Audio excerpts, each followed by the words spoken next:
En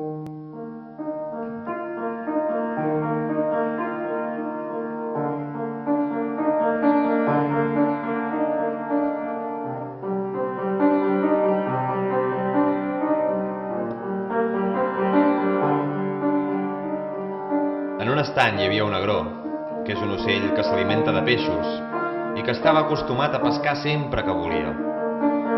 Aquell agró es va fer vell i, per culpa de la vellesa, sovint fallava a l'hora d'atacar una presa. L'ocell va pensar com sortir-se'n amb art i enginy, sense saber que allò li causaria la mort.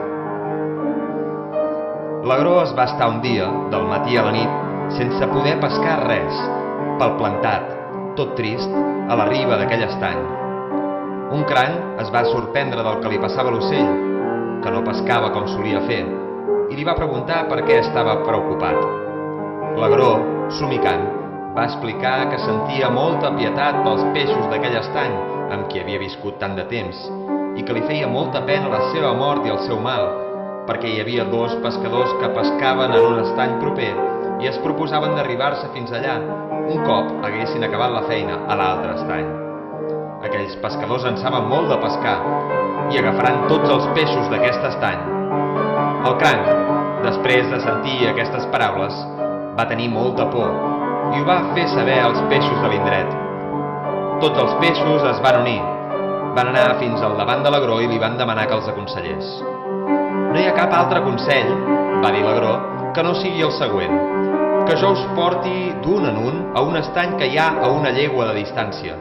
En aquell estany hi ha moltes canyes i molt de fang, i això impedirà que els pescadors us puguin fer mal.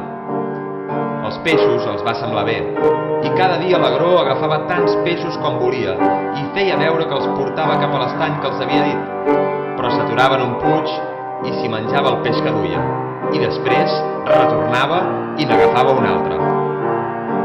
L'agró va actuar d'aquesta forma durant molt de temps i així podia viure sense la feinada que li suposava pescar. Va haver-hi un dia que el cranc va pregar a l'agró que el portés a aquell estany. L'agró va estirar el coll i el cranc s'hi va agafar amb dues mans. Mentre l'ocell volava amb el cranc penjat del coll, el cranc es va sorprendre de no veure l'estany on se suposava que l'agró el portava. Quan l'ocell va ser a la vora d'aquell lloc on s'acostumava a menjar els peixos, el cranc va veure les espines que l'agró havia deixat i va adonar-se de l'engany. El cranc es va dir a si mateix: «Mentre tinguis temps, cal que lluitis contra aquest que se't vol menjar».